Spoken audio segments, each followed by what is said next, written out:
did get that date right this time. And anyway, the first item on our agenda is to approve minutes. And I'll call on our Vice Chairman, Commissioner Goose. Thank you, Mr. Chairman. I've read the minutes, found everything to be in order, so I will move for approval. Second. A motion and a second. Any discussion? Hearing none, all in favor signify by saying aye. Aye. Motion carries. Miss Allen has actually had a prior engagement. She's not going to be able to be with us tonight. She sends her regards and regrets. Okay, next thing we've got is our investment report. Mr. Beatty. Well, thank you, sir. Thank you. Well, we got through the tax season in good shape. So, thank you. So, remember the taxes, for those who are watching, were due February 29th. But check with us and let you know what the amount is. To see what. Been here 4 years. No, it's 28. You got an extra day. You always remember that's on the presidential elections, always on leap year. That's how I can remember. So, but anyway, it went really smoothly. You may have heard the Fed yesterday by teleconference, video conference, and dropped rates a 0.5 percentage point. They didn't have a scheduled meeting. First time they've done that, I think, in 11 years, 12 years. So they did drop the rate because of the slowdown due to the coronavirus, just slowing down exports and all kinds of things. So what that means to us is we're going to see probably pretty significant drop in the next few months in our rates, which were 1.67, which put us at I believe 1.96 or so is our effective rate for this last month. And so, but I do think that short-term drop will impact us. Yeah, we've got some locked in. Is that correct? We have some. Had we known about Tuesday's meeting, we'd locked in more. We didn't know because, all the prognostications in January were the Fed would probably sit still this year. And had the coronavirus not popped up, they probably would have. And so we have some lock, but what the market had been offering us prior to this had been significantly below what we're getting on the short term. Now, with the kind of the unexpected 50% drop, we'd have been better off to have tied it up, but the crystal ball just didn't. We just didn't know. So That's what it is. it is. So we'll just have to. But we'll, it'll slowly, and maybe this will blow over, and things will roar back. Thank you, Mr. Beatty. Any questions on the report? Motion to approve. Second. We have a motion and a second. Any discussion? Hearing none, all in favor signify by saying aye. Aye. Any opposed? Motion carries. Thank you, Mr. Beatty. Thanks, Ted. Okay. Next is our fund condition report. Ms. Lisa. Okay, starting with development tax, we received $292,500 in the month of February. That brings our total to $4,509,750. We budgeted $3,750,000. So half of that goes to the debt service. So you'll see that when we look at our revenue, that the local tax has done well, because that's one of the drivers. As far as cash, at the end of February, our cash balance was $370,189,000, with $335,931,000 being operating funds and $34,258,000 being borrowed funds. Only area that I'd like to draw your attention to is the debt service fund. You see that in last February of 2019, we were at 85.7, and in February it's 66.3. But I remind you, we did move $22 million out into the capital projects funds below.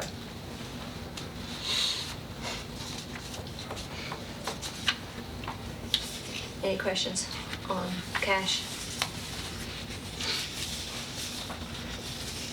As far as the revenue review, you can see I've got all greens on that first page.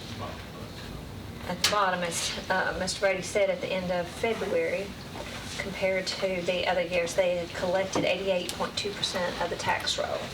And that is in line with the other ones, you know, of course, they'll be collected through the end of the year. This is how they end before they,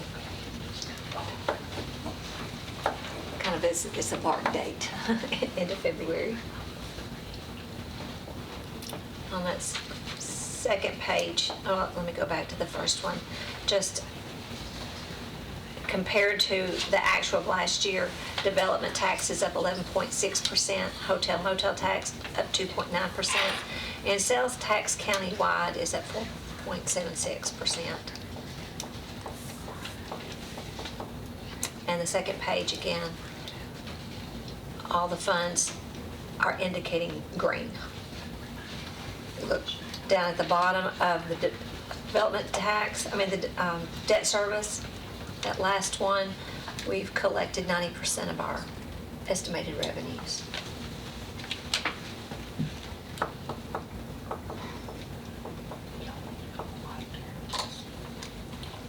Okay. Anybody have any questions for our finance director? We're pretty much in line with last year. We're, yes, A little bit better. what tells A it, little bit better. what I say, you know, when we look at that, and you look at all the years past, I'm comparing to this month and through this month compared to what we actually got for the year. That last column, I'm comparing what we've received to the budget, which tells me when I'm in that green, that's saying it will be coming and doing revenue adjustments positively.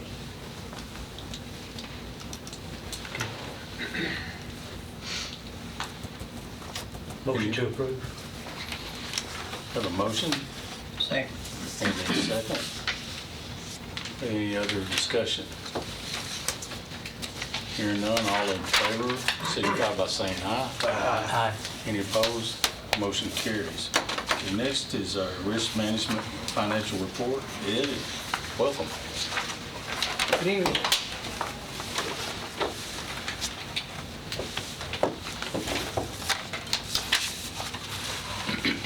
Starting with the 264 fund, if you see calendar year and your numbers from the prior year, all numbers are up. Revenue and expenses. Fiscal year, the same numbers are up. If you go over to the next page where you have your tracker, the revenue this month was $7,273,080. Expenditures was $373,933. Total enrollment was 6,258. For the 2020 revenue, the calendar year, you have $14,555,064. Expenditures for the year is $336,710, and you have a difference of $1,218,354 compared to the fiscal year 2019-2020.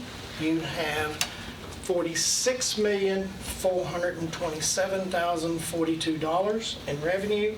Expenditures, you have $52,620,311 for a difference of $6,193,269. That's the 264 fund. Next, you'll see the graph for the 266 fund, and you can see compared to last year, your claims were up just a little bit. If you flip over to the second page where you have your tracker, you will see that the claims for the month of February were $44,428.65 compared to last year of $40,228.07. Year to date, if you see the square over to the left of the page, 2019 year to date at this time was $502,919.27 compared to this year to date $322,452.03, And you can see it's about 64% compared to what it was this time last year.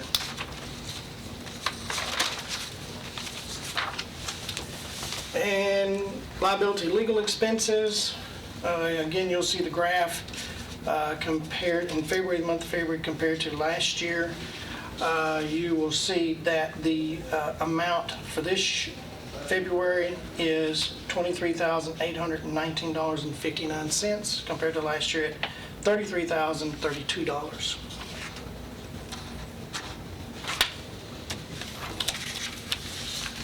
That's my report. Any questions for Mr. Allen? I know this is a play on words, but everything seems pretty healthy. No pun intended. Yes, it was intended. Yes, sir. Somebody else want to make the motion to approve? I have a motion to approve. Do I hear a second? I'll second that motion. A motion and a second. Are there any other questions on the report? Hearing none, all in favor signify by saying aye. Aye. Any opposed? Motion carries. Please continue. Mr. Chairman, next we have the recommendation for the on-site near-site clinic. I have Jay Brown from Mercer. They worked with us on the request for proposals. Let me kind of bring you up to speed, kind of how the process went. We wanted to make sure, because this is very important to the employees and for the amount of money that we're spending, or the county is spending, we wanted to make sure that we got the best we could. And so with the help of Mercer, Mayor Ketron, and others, we went out and tried to find everybody we could that would give us a bid, just to make sure that we had, every rock turned over. We had 7 that's turned in an intent to bid. We had 6 that turned in bids. At that point, we put together a subcommittee. That was no voting members on the insurance committee, because I wanted to make sure that when it came to the insurance committee, if they weren't influenced or we didn't have anybody, it was all equal for every member on the insurance committee. And so the subcommittee consisted of Lisa Nolan, Sonia Stevenson, Mayor Ketron, myself, Steve Sandlin was there, Board of Education, Lynn Pater was there to represent the Board of Education. Melissa Griffey was there from the Risk Management Office. And we met and we narrowed it down to 2. 2 presentations came out. The 2 that we narrowed it down to was Vanderbilt and St. Thomas. And then we got the recommendation from the Insurance and Risk Management, from the Insurance and Benefits Committee. But if you want to kind of pick up from there. Yes. So Mr. Elam was saying we ended up initially with 4, so we had 7, 6 quoted. First meeting, we had 4 that we came back with. We provided some information. Your iPads, I brought large pieces of paper. But essentially, when we looked at the initial quotes from the binders, there's a little bit of apples and oranges with the numbers, so we did go back to several of the proposers with some additional information. Essentially, we had 6 months of on-site clinic data, and as you guys know, the second half of the year is it usually runs higher due to the biometric screenings due to the wellness program. So we were able to give them another quarter of information. So some of the differences of what you had. First one was the initial quotes. The second page is more apples to apples with additional data. The incumbent premise was at $3.1 million. The 2 that we narrowed down to, as Mr. Elam said, Vanderbilt, St. Thomas, one was at $3,047,000, one's at $3,021,000. So both below what the contract would be for next year, what you'd be paying. As we said, they both presented over an hour each at the insurance meeting a week or so ago. The vote was 8 for St. Thomas, 4 for Vanderbilt. Local was a big part of that. Their model being the ability to first take over the clinic, second move to some off-site locations, the New Salem clinic being one of those over close to Blackman, so getting us off the campus at Blackman, moving into the New Salem location. Also, the mobile bus was another positive from St. Thomas, allowing us to deploy that out to 52 days, I believe, throughout the year's 52 days, as we saw fit with utilization and with the second half of the year being a little busier. And then also some other opportunities for growth in the 3 to 5 year contract that we're looking at signing with these guys. So at the end of the day, they had the better plan at this point. Vanderbilt had a vision of what they would like for it to look like over the next 3 to 5 years, but they aren't quite where St. Thomas is. And I think that was a big part of the decision to move to St. Thomas, or the committee chose that. So I can go on and on.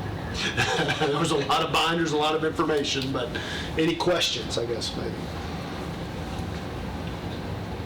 Well, I remember some of the complaints were that you had problems calling and getting an appointment. You know, everything was always booked up.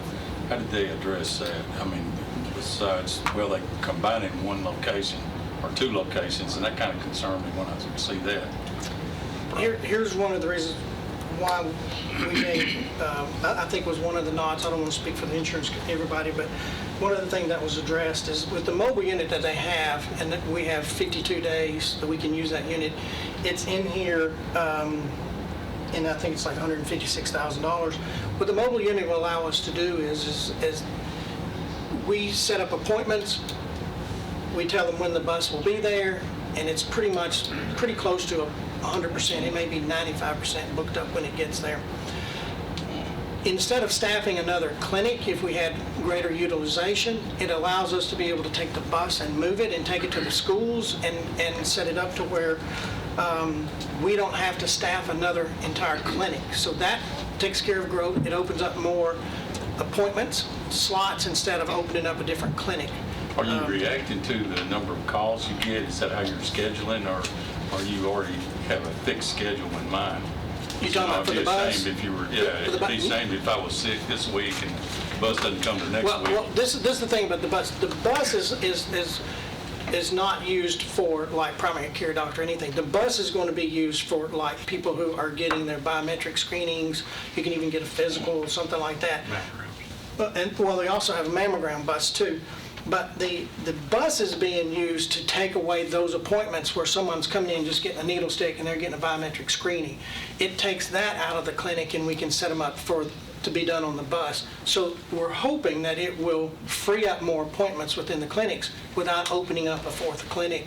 Because you can only extend hours so long before, nobody's going to show up at 9 o'clock at night. Not very likely, but. St. Thomas is also doing telemedicine, so a true telemedicine service, whereas Premise had a telemedicine service where if you called in to say, hey, I'm feeling this way, I need a prescription, or what do I need to do?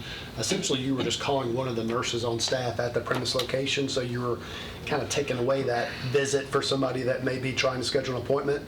Whereas with St. Thomas, they have a dedicated telemedicine call center where you're calling in off-site for that, and we think that'll free up some time as well.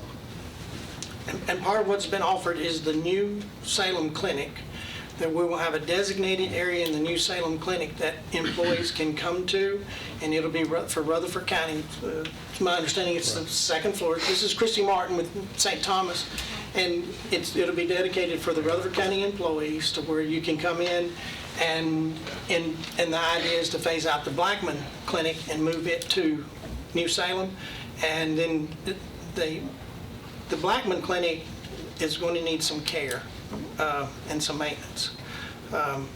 And so it gets us into a better building, and they're working up the rental prices. I think approximately what we're looking at is about $5,000 a month to get into a really nice facility, approximately. So we'll have 3 with rooms 3 exam dedicated for rooms. us there. And so all you're doing is moving the staff over into the building. Administrative cost is going to be close to the same. Commissioner Johnson.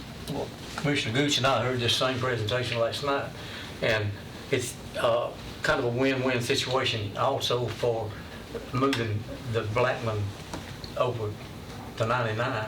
I think it'd be more convenient for the people that's going to be using it, and maybe a little bit safer atmosphere for school also. And it came out of, just like Mr. Elam said, it came out of the insurance committee 8-5 recommending 8-4. I'm sorry, I'm adding one there. Sorry, 8-4 for St. Thomas, and it came out unanimous. We approved it last night in the purchasing committee. the recommendation. Guys, have you got any more questions for these gentlemen on our clinic situation? Motion to approve. I have a motion, do I hear a second? There's a second in there on the end, I didn't hear it, but I saw it. Mr. Gooch. Any other discussion? Hearing none, we'll call a roll on this one, since we're going to be eventually spending money. Commissioner Stevens? Yes. Commissioner Dodd? Yes. Commissioner Gooch? Yes. Commissioner Johnson? Yes. Commissioner Pearson? Yes. Commissioner Pete? Yes, motion carries. Okay. That's it. All right, thank you. Thank you. Gentlemen, Appreciate it. thank you.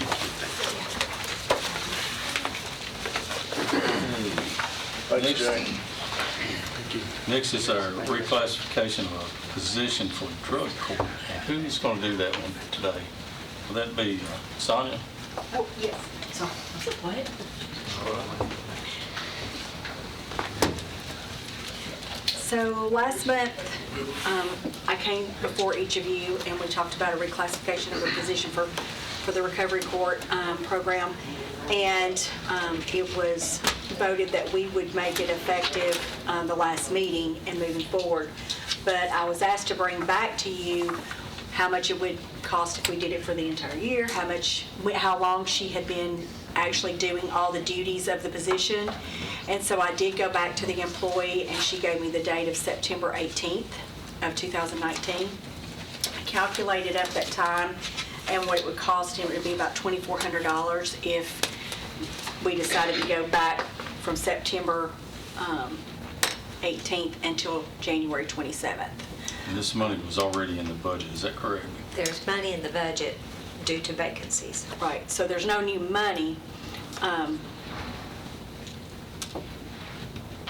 It'll impact next year's budget. It'll but- impact next year's, right. Right. And so, and then also, yeah. I know Miss Allen had expressed concerns about it, and I told her I would make sure, those were brought up. My personal feelings, I told you, I wanted them to talk to the lady and find out when she actually started the duties. It sounds like what she did. So, is there a recommendation for us to go back to Well- September? Waiting on the committee. That's up to these guys sitting here. Is that 2,400 plus the benefits too, or is that all of the Oh, that's just the 2,400? salary. The benefits would be an additional. Now, one of the things that's a little bit unique about this, and I may have told y'all last month when I came, I can't remember, but it was during a transition period when this was happening, and so it wasn't discussed in the budget with the mayor or Lisa at the time. The prior director had just had a conversation with me. This is my thought process kind of thing. This is what I'd like to do. And so some point in time, I don't know if the employee thought because of that conversation that meant that was what's happening. I can't answer that question. I just know that in the employee's mind, they thought that their director had told them to start doing this job, and they did, but then they couldn't understand why they never got their money. And so then when they approached Mr. Irvin about it, he contacted me, and I said, I don't know what you're talking about.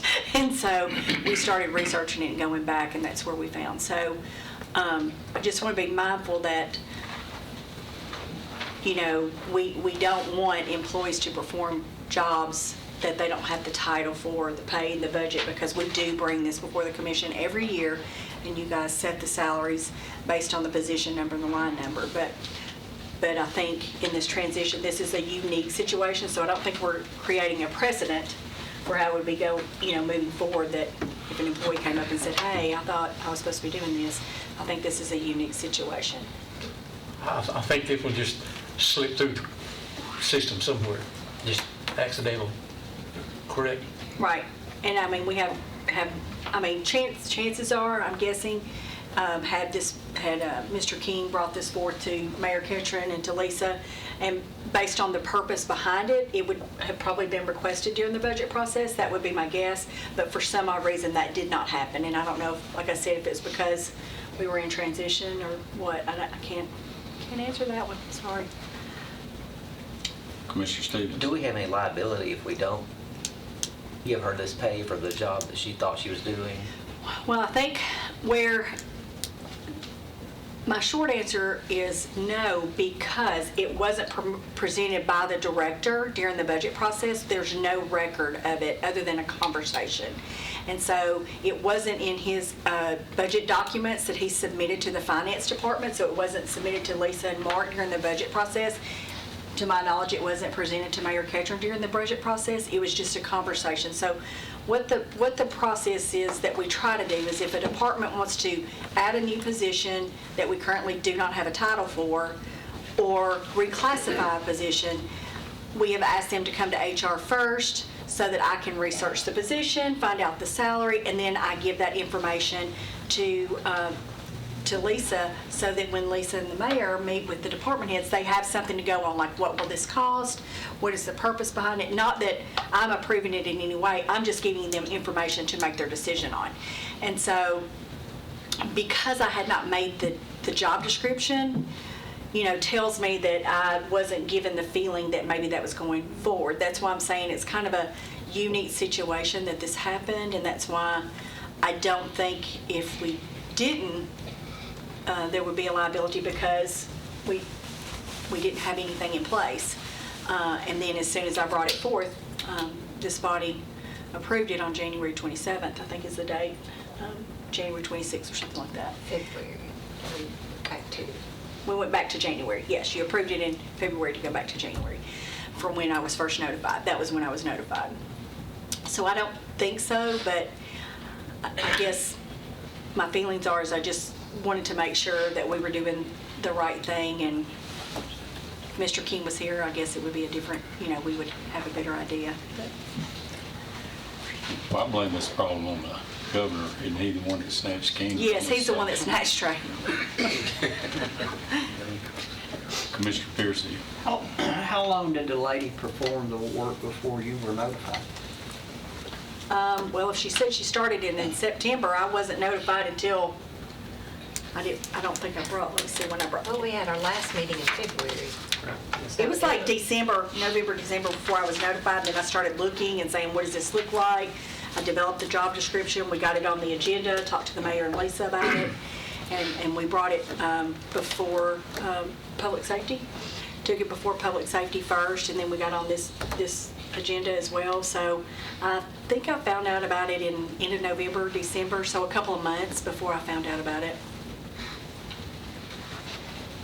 What was public safety's recommendation? Well, they recommended that we take it from that point, I think is. Did they even decide? I don't know that they decided. They approved the position reclassification, but then I was to bring it before budget to determine the salary for the funding. So they approved the reclassification, but and what the salary would be moving forward whenever the date was set. And then I brought it before budget to determine what that date would be. And so the last meeting we did it as of January 27th, and so Commissioner Allen asked that I bring back the additional information, so that's why I'm here tonight. Well, my personal, excuse me, go ahead, Commissioner Stevens. I was going to say, I'd rather us err on the side of caution, since this employee was under the impression that she was doing this work at the director's behest, and it seemed like she thought she was going to get that amount of money. I don't want to set a precedent and have everybody starting to come and say they thought they were going to be in a different position and make more money, but this is the first time I can remember anything like this happening for as long as I've been on the budget committee, or even before that. So I just don't see a wave of people coming in, and it is kind of a unique situation. So I was going to make the motion that we approve the $2,400 in the benefits. To go back to It's back to September 18th. September 18th. Second. I have a motion and a second. Is there any other discussion? Hearing none, call roll. Commissioner Stevens? Yes. Commissioner Dodd? Yes. Commissioner Gooch? Yes. Commissioner Johnson? Yes. Commissioner Piercy? Yes. Commissioner Peete? Yes. Motion carries. Thank you. Thank you. Okay, next is the general fund budget transfer for the Correctional Work Center. Mr. Coe, welcome.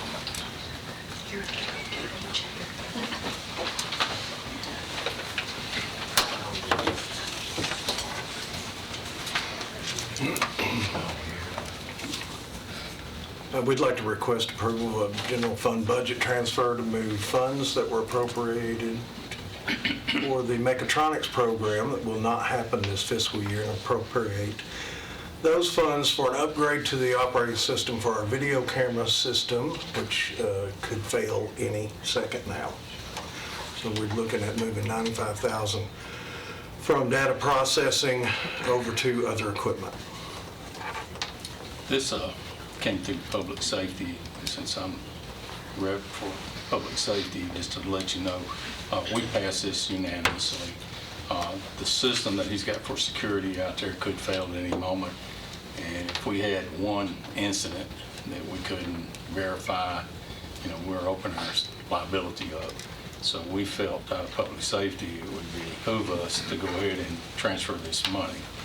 Now, from a budget standpoint, Mayor, Yeah, let me step in on this. It's not the cameras, okay, and it's not hardware. It's your server, right? It is. With software. And so, if you recall, last year we brought you the budget from the corrections office, and we were trying to get a grant. We actually went down and met with Governor Lee, and thought, that being his first year, and of course when we met with him, he'd only been in office about 2 months at that point in time, and that's what he ran on, was trying to get these prisoners a job and to where they had some type of skill. If we could do it while they were in jail, get them out and get them a job, etc. The grant never came through, and so, we went ahead and budgeted, not knowing until they set their budget July 1 whether there were grant money available, and it wasn't. We put our money in there thinking that we could buy that mechatronics equipment. He had the space to put it in at the facilities out there at CCRC, and then we would hire a trainer to come in and start training these guys to get them trained in the mechatronics field and get them a certificate where they could actually go ahead and get a job. That didn't happen, so here we are. We've still got $100,000, got cameras, systems getting ready to go down, and we have to have those cameras. And these were your current software last how many months? 3 months. 3 months. The recording mode. In the recording mode, and this new equipment will give us 13 months, which is needed from lawsuits. We feel like that it's that important. Well, that and the safety of our county employees also. Inmate behavior doesn't change just because they're locked up. Sometimes it gets worse, so. And we're not coming to play games with, give us this and it didn't work, come back and do it. That rarely happens, but in this case, I think it's important that you honor that request by the superintendent. And as a caveat, we were on the Hill this past week. There is a bill. Senator Johnson has the bill, along with who is the leader in the Senate, the leader in the House, William Lambert, has the bill, and they're trying to get $10 million. They're carrying the bill as leaders for the governor. $10 million set aside for local communities to get grants for this very purpose. And so now he's been there long enough. He's carrying this as an administration bill. So hopefully after July 1, we can go back in and ask for that $100,000 to get it back. We will get Reba to apply for that if this bill passes. Probably by April we'll know and be prepared with a grant application. the thing I was fixing to say a minute ago is what I liked about your request is this is coming out of your budget. That's right. It just so happened, Mr. Cope, you don't see him come up here and ask for budget transfers. What's 3 years now, no budget transfers whatsoever. So this is not a guy that comes in here and asks for that all the time. Being on public safety, some of you know that. But anyway, this recommended came from public safety with a full recommendation. Well, the only other thing I was going to say, and talking with the mayor, if the money becomes available next year, then we'd have to go back and address that if there are grants out there. And, this is not something we're just saying, hey, we put this out here so we can use this money for this. But actually, we wanted it for that. That's not what happened. That's not the case. Just want to be clear on that. This is a need, not a want, for sure.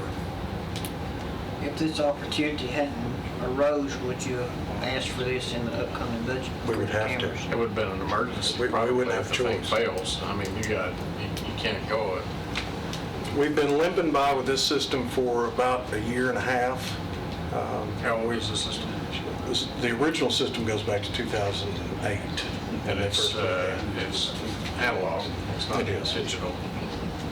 But with the new system, and I saved us $35,000 on this, just because they had, the original quote, they had forgotten left some things off of it, and I forced them to keep that same amount of money. So the original, and then we went in and added some more for the 13 months.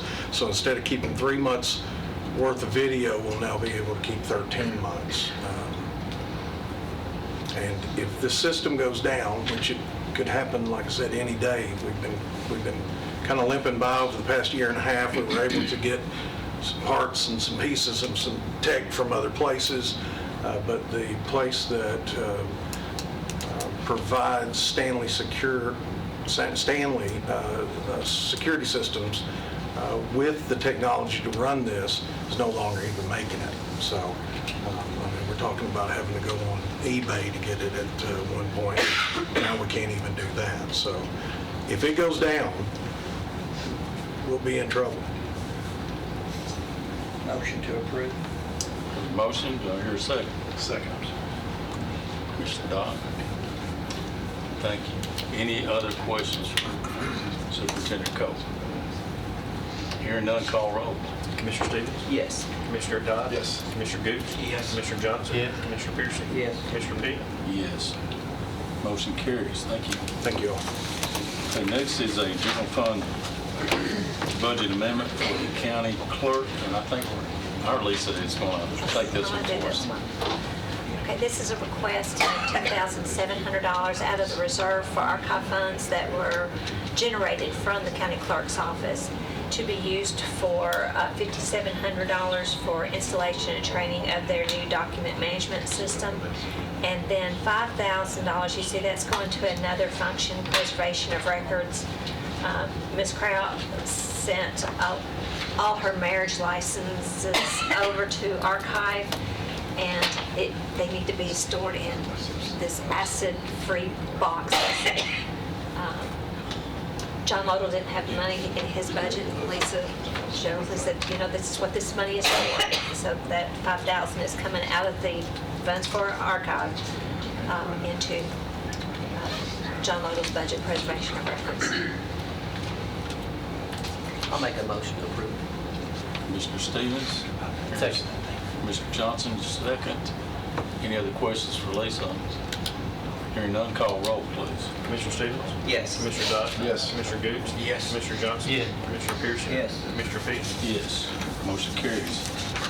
Thank you, Lisa. Okay, next up is the sheriff's office. And we have several, the next, I guess, 5 items are under the sheriff's department. This next item is sitting at your place. It's a piece of paper. I got the drug fund put in 2 times on this one, so the one on your iPad is incorrect. That's item number 9. Is the drug fund number 9, or is it gonna be that? That's sheriff's office. Yeah, the Okay, 18,000. that's how it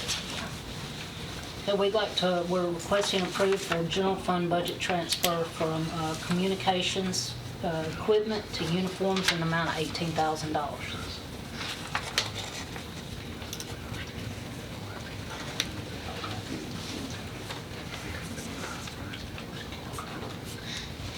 The next amendment's a different fund, so this is all she has on this one.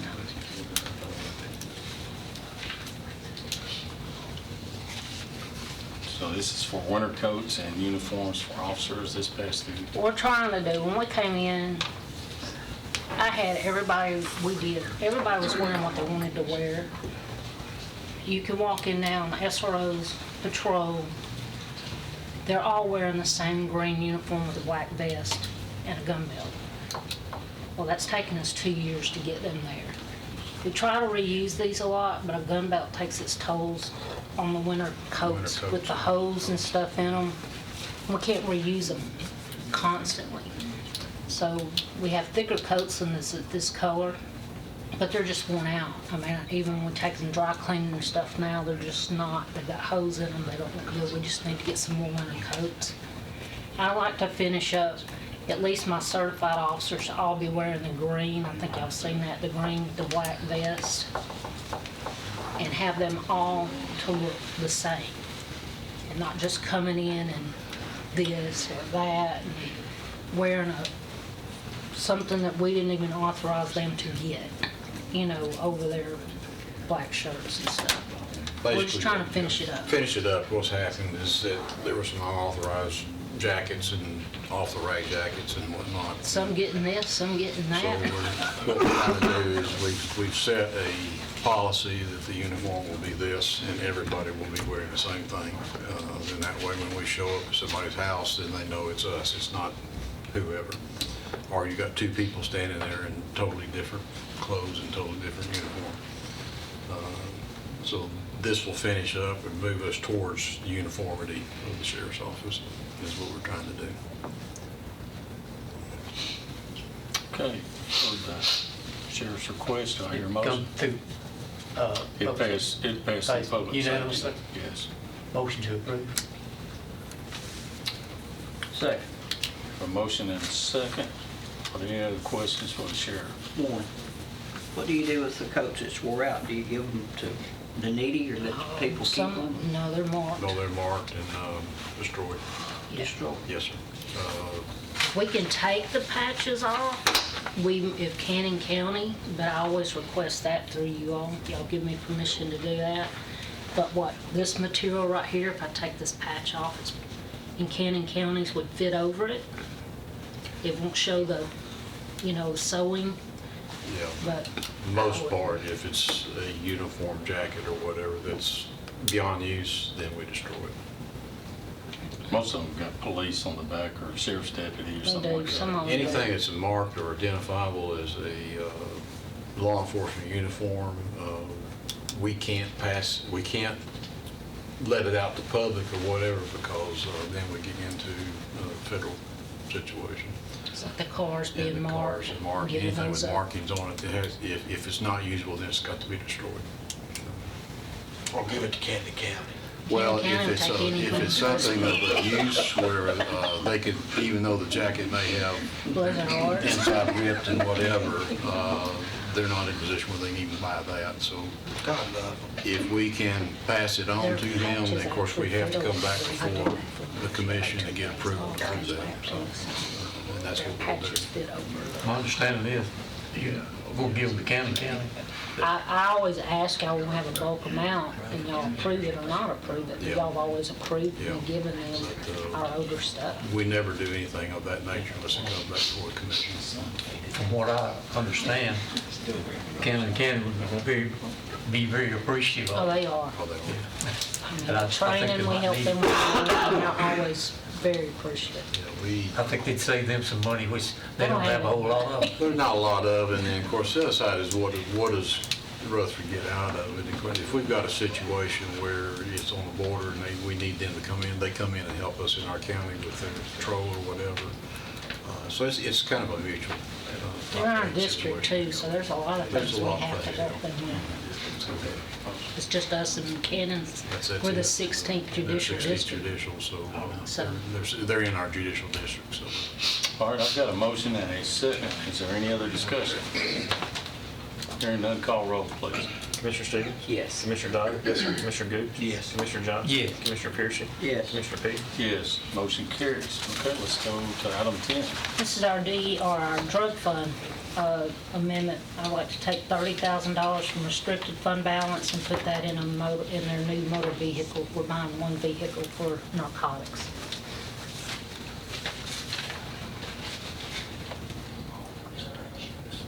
And again, we saw this in public safety. This fund has to be spent for drug use, and this is basically undercover, unmarked vehicle, the way I understood it. Unless I'm wrong, correct me. No, you're correct. It's an undercover type vehicle. Motion to approve. Mr. Dodd, motion to approve. Do I hear a second? Second. Commissioner Stevens, thank you. Any other questions? Hearing none, call roll. Commissioner Stevens? Yes. Commissioner Dodd? Yes, sir. Commissioner Gooch? Yes. Commissioner Johnson? Yes. Commissioner Pearson? Yes. Commissioner Peak? Yes, motion carries. I have 4 requests for THSO to be able to apply for THSO grants. Do y'all want to take them all together? It's just permission for me to apply. There's no matching funds. We get it, it's all ours. We don't have to worry about it, other than we spend it correctly. Or do you want me to do one by one? It's up to the committee if you want them as I a would group. suggest we take them together and have one vote at the end. Sounds like that's what we'll do then, but do explain each one. I will. The first one, all 4 of these we have had before. Well, there's one new one. But the first one would be our alcohol and impaired driving education enforcement grants for the amount of $60,000. This is what we will use for students, especially around prom, to use our impaired glasses, and our seatbelt simulator, crash simulator, the educational part. And it's also, we use that money to do our traffic enforcement along with THSO in our Middle Tennessee district. The second one is the teen driver safety.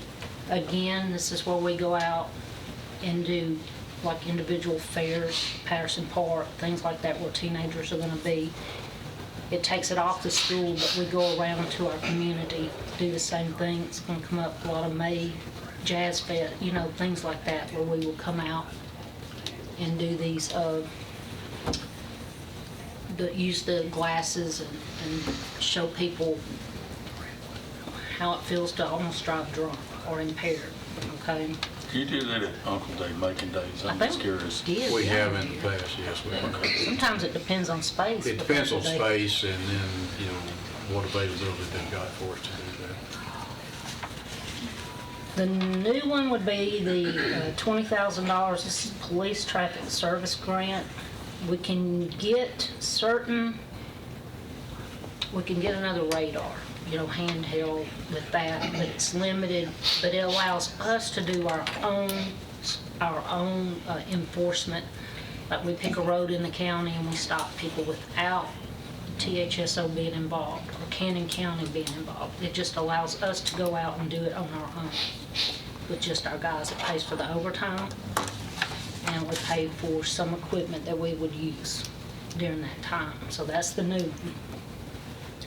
And y'all just approved an LEL grant. We will apply for that again, and it pays a lot of our sergeants that have been placed in this position. It coordinates with the state, coordinates with the SRAM, and pays a lot of his overtime to do this and his training, and that's $20,000. But that usually goes to his training and just his overtime, so that will pay it.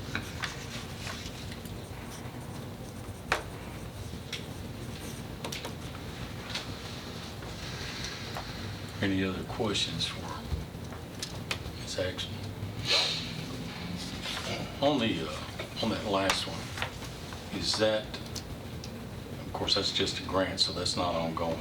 But that's just. We just to got take one, care of y'all some of the approved it not training. too long ago, and it's already in budget It's already under in budget, LEL. But this is for us to apply, in March and April is when THSO starts letting us fill out the grant paperwork for this. It has to be their budget year, I believe, before we start really seeing that money, if we get approved for it, if we don't get approved for it. This is basically a supplement to this guy's pay.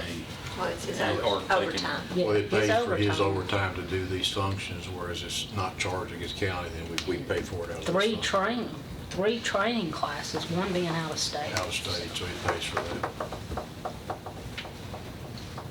And this is the gentleman that you see, where you see a lot of the speed signs and slow down signs and traffic enforcement type things that you'll see that they're placed in various areas where we have a neighborhood problem or a problem on a certain road. Then he's the one that actually goes out through these grant programs where we get these signs in place where it's flashing sign.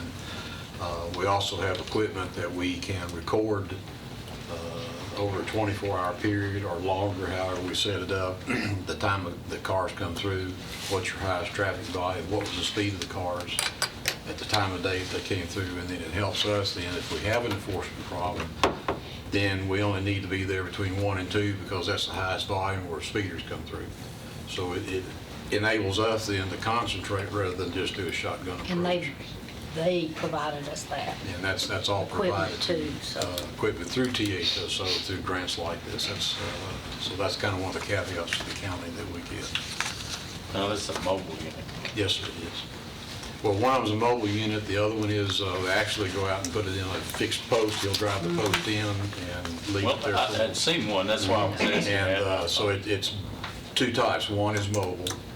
One we attach to a pole that actually does our traffic counts for us, speed counts, time of day and whatnot. Then we have the fixed sign that goes out, and it's a fixed flashing sign that is, 45 is the limit and flashes you when you're speeding.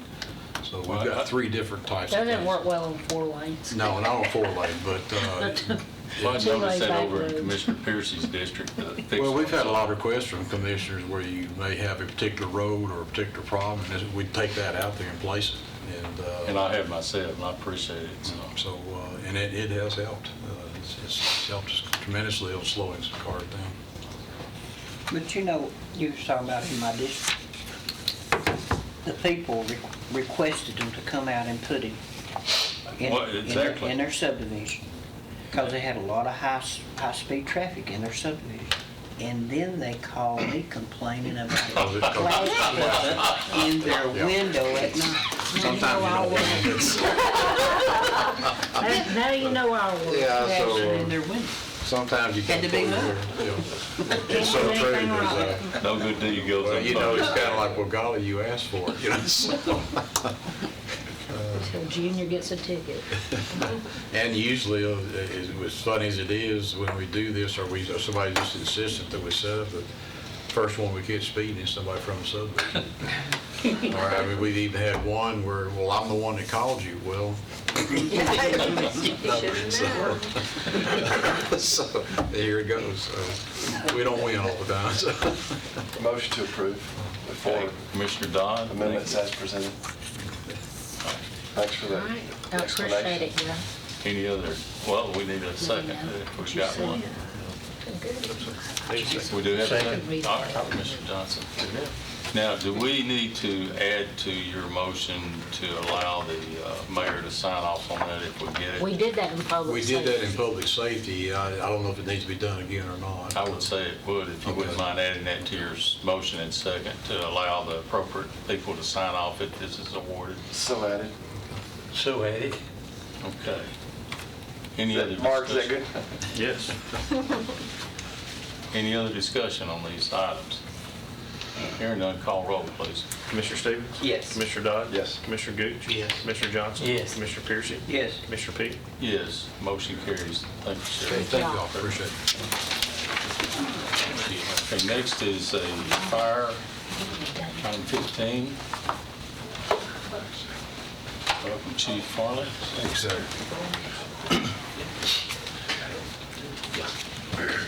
Got 2 budget amendments. Want to move $9,408 out of $790 of equipment to be split up with $7,980 in overtime pay, $495 in Social Security, $813 in pensions, and $120 in Medicare, and then I have a sale of equipment that I want to move into building 335 maintenance and repair of buildings. And that transfer is $7,695.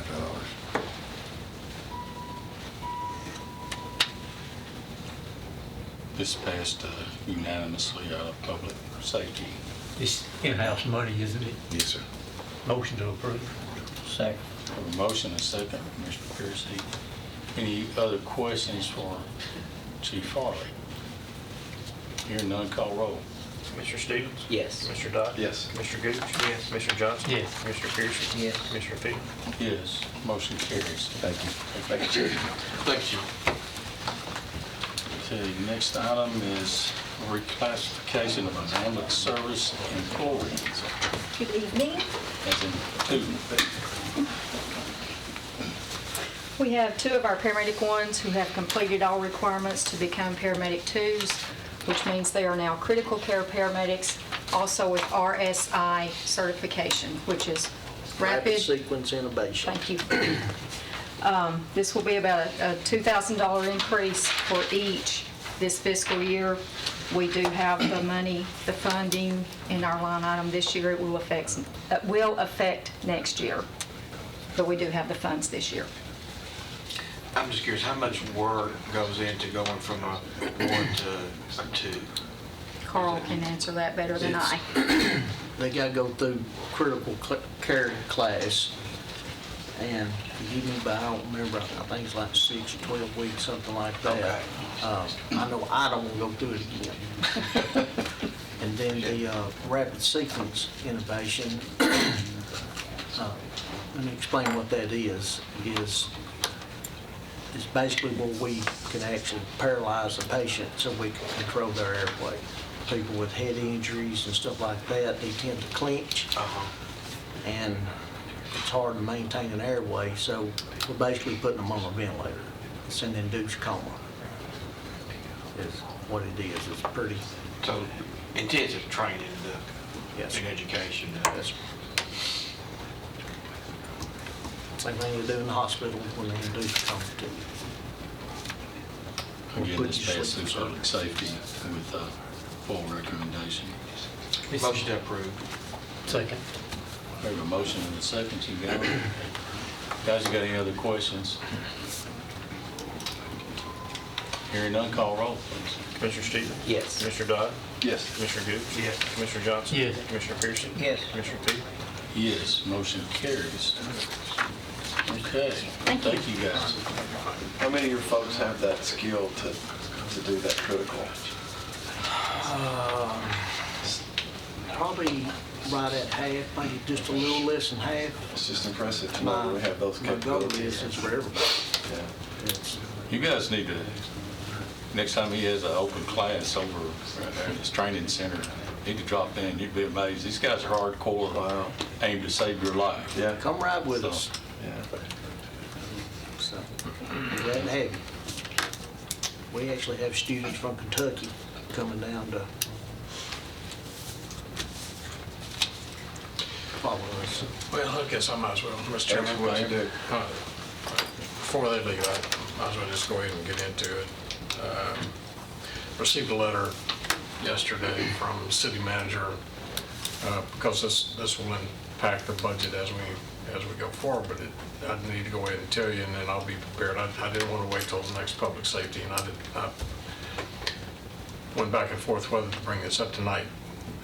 But I did receive a letter from the city manager yesterday. Received a phone call the previous week, but the letter was confirming from the city manager, but the letter from the mayor in Murfreesboro saying that they were withdrawing their commitment to co-locate dispatch. I had some reservations about it. We were waiting to talk to Sonia and talk to other folks. They were, when you get a gut feeling when you're being pushed.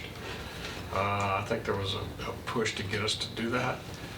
But for the whole time that I've been mayor, since September of, 18, for the last year and a half, it was never mentioned to me in the discussions that we would be dispatching Murfreesboro City and Fire and Rescue. Never mentioned to me.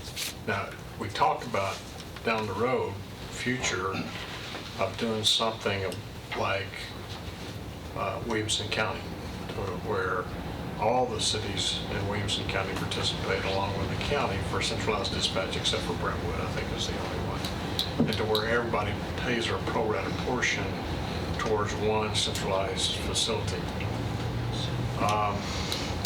So I was having some difficulty with the director that the city has, because he's never dispatched a call, but he's over dispatchers, and I felt that by co-locating that there was going to be we were going into their house, and I felt like that there would be eventually problems occurring. So I delayed on signing that contract on co-locating. I guess they didn't like that, so received the call and then the letter yesterday saying that they were not wanting to co-locate, they didn't want to co-locate with us, and they are in the process of putting together numbers to start their own ambulance service. That could affect us this next year.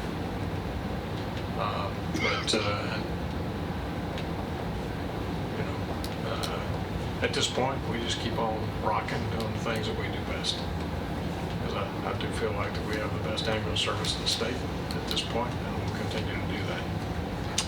How does this affect our communications, the new cell towers? Well, I haven't gotten into that yet. Since I just got the letter, I haven't talked to Peter and to the folks, Kevin. I haven't talked to Larry. So this is the first time that I've made this announcement. I haven't talked to Carl.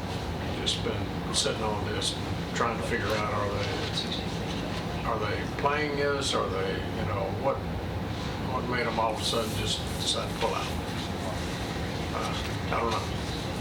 But sometimes things work out for best for whatever reason.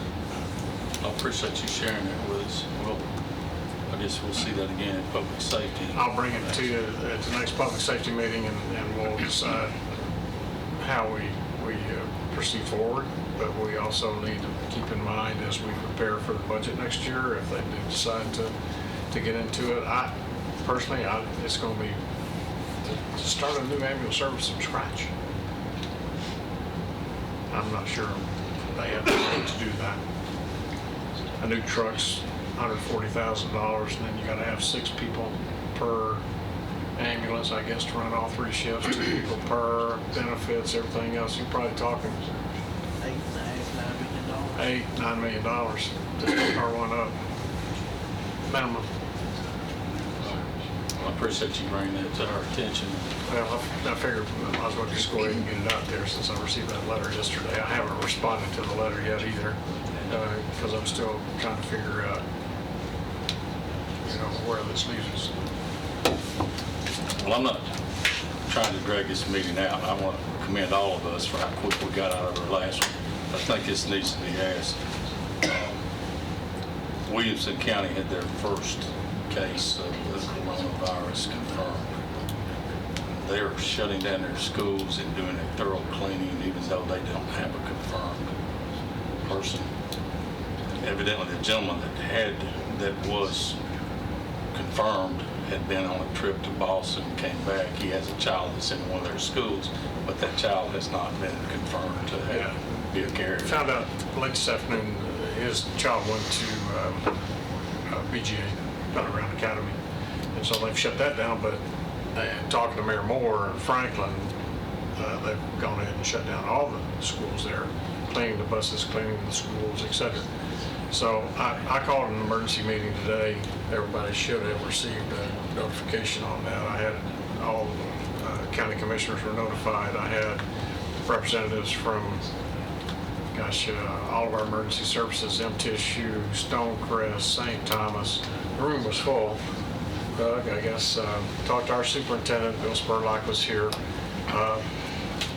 We had state officials. Dana was here from the health department. We had our county medical officer, Dr.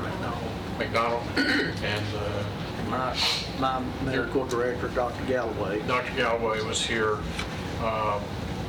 What we want to try to stress, and all of our PIOs countywide met in here after we dispersed to come up with a common message that we can send out through all of the media means or outlets. That TBI is actually more contagious than people walking around with TBI, not TBI, but TB. Sorry, got on the, don't have to arrest you. Walking around with TB, coughing on you, and this is nothing more than a virus. Okay, it's some of the viruses we've had in the past have affected children. I was talking to 2 doctors out here, and they said they haven't read or heard of one case of it affecting any children. So it's affecting those with compromised immune systems and the elderly. So at least we have a plan. We're prepared. So all of you as elected officials can, when somebody in your respective districts calls you, we do have a plan. Dana says they practice at the health department at least twice a year what to do, how to handle it. All the supplies are there, the ambulance service. Carl, you want to speak what your plan would be? Well, I'm constantly updated by CDC. I mean, sometimes I'm getting calls or letters literally every 30 minutes just with updates. Sometimes the update is not an update. It's just saying there's no further updates. But honestly, I'm just not concerned. However, if we do receive a call, dispatch will immediately go ahead and start the triage for us by asking them questions such as, have they been out of the country, have they been out of state? We're going to be finding out information while we're responding to the call, and that is related to our paramedics. And then we're going to, once we arrive on the scene, we're going to do an assessment, and if we feel like they have the signs and symptoms of the flu, then we're going to stop and take our time. Not going to be in a rush. And constant communications with the hospital and the health department and the state, federal officials and all of that. Because if you have it, if we come across somebody we feel like they have it, okay, they got it. We're not going to be running license sirens to the hospital and stuff like that. Honestly, they may even just receive treatment at home and quarantine at the house if they're stable. And what the media is talking about are the people that's passed away. They're not talking about all the people that's had it and got over it. And so far, everyone that's had it that I've learned is people with immune deficiencies, you know, that were probably have cancer or already have respiratory problems and stuff like that. They're already sick from something else, and their immune system can't fight it. Honestly, I'm going fishing this weekend. I mean, I'm just not, I've been expecting us to have a case in the county, and I believe we will. But it's the flu. It's just a new strand that that's out. I'm just not worried right now, and I can say that comfortably. So how do you test it to see if it's Well, flu? Is there a way to know? Well, we can't do a test in the field, but you know the signs and symptoms of flu, fever, aches, stuff like that. The test has to be, they have I forget what it's called, but it's a test, and then they do another test and send it to Atlanta, which that confirms, you know, do the test here, it looks positive, send it to Atlanta to get it, yes, that is what it is. And that test takes about 6 hours from what I understand. But the hospital, Stonecrest and St. Thomas, have worked very well and closely with us. I mean, we're hand in glove as far as being prepared to work with each other on this. And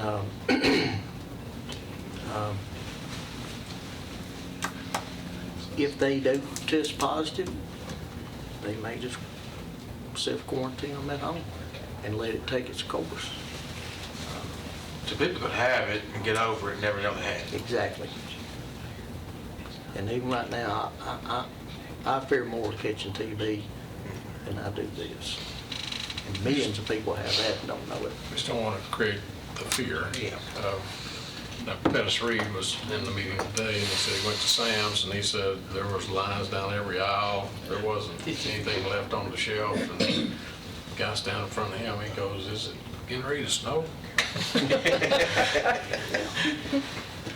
think it was 160,000 people died of the flu worldwide. I believe that's what, I could be misquoting what he said. 66 died of influenza already this year. Just the regular flu. Just regular flu.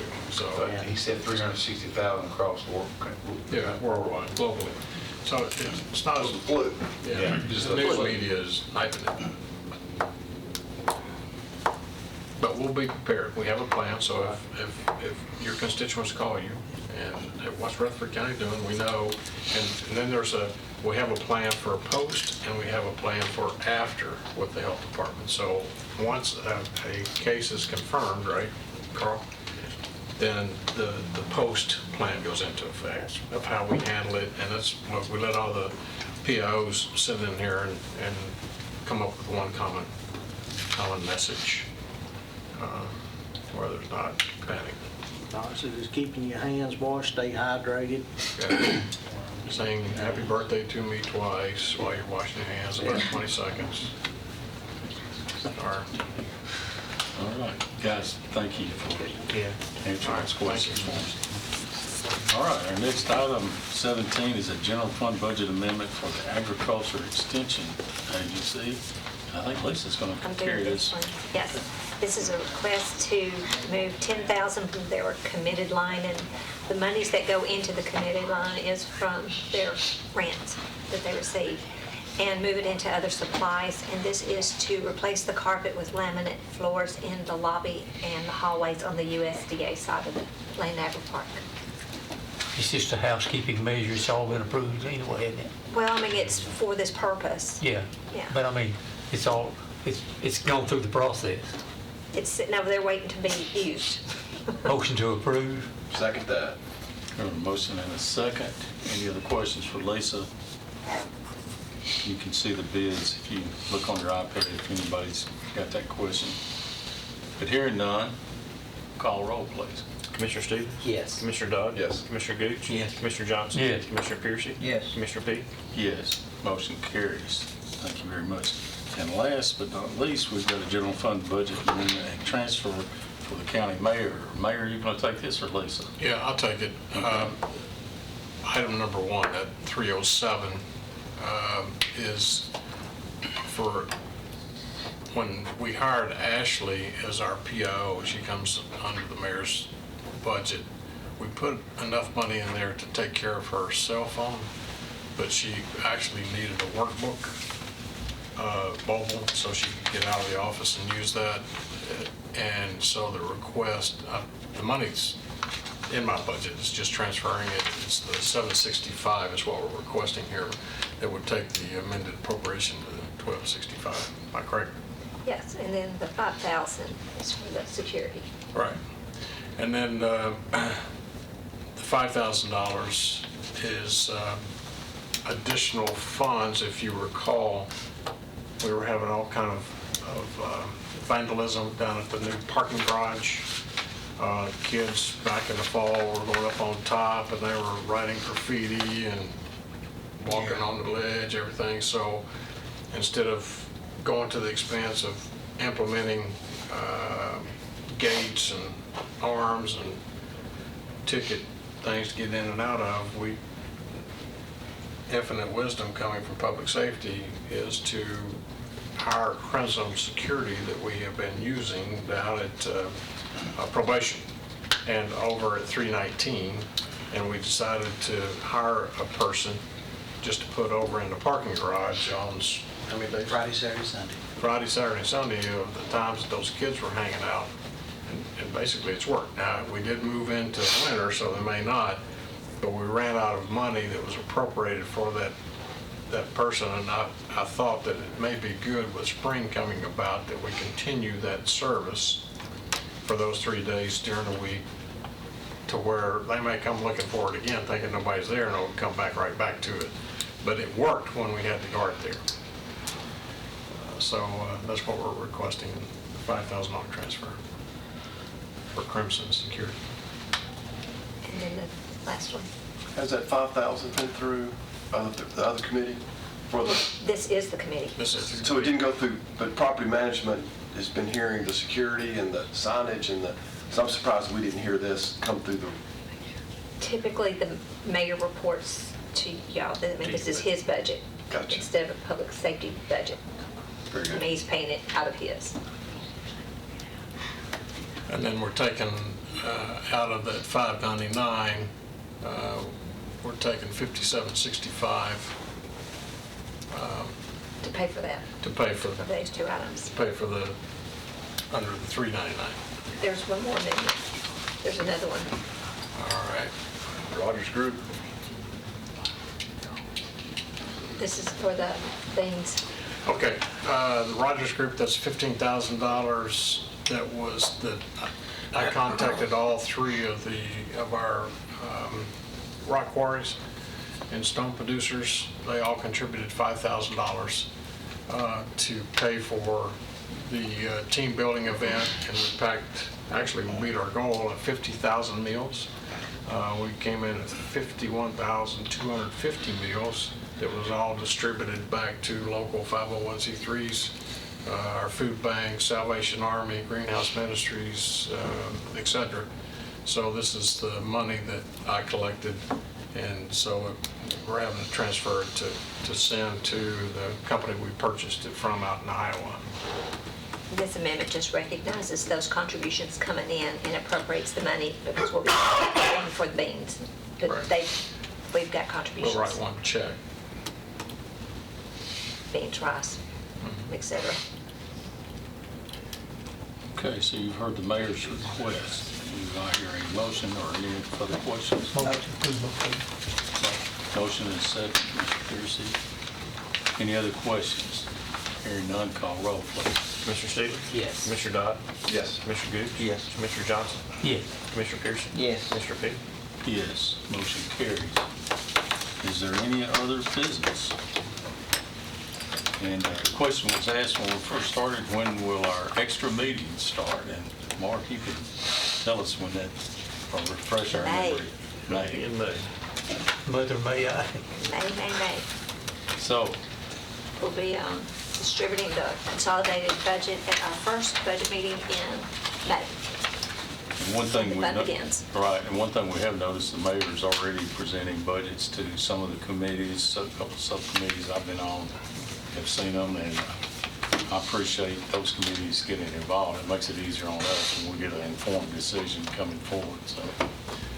I've held out on, you probably heard me, I've held from making my recommendation at this point. I want the departments to go ahead and make their presentations and just take under advisement. Then I'll come back, make my recommendation on their budget. I'm trying to engage every committee to do their work line by line, and then it makes it easier on this committee when it's all there. When we try to wrap it up. So I'll be making my recommendation probably this May next month. 7th. Yeah. Is that right? May? May's meeting, May's whatever May's regular meeting is. Not sure what that date is. And then I'll make my recommendation. That's right. You get the final recommendation. You can make the motion if you like. And yours is the one that counts. That's right. No, it's really not, Well, that's true. because it was turned over last year. That's right. Well, there are 21. After we sat here endlessly. You learn to count to 11 It really was quick turned when you over. join this commission. But, well, not hearing any other business, we're adjourned, folks. Thank you. Thanks, y'all.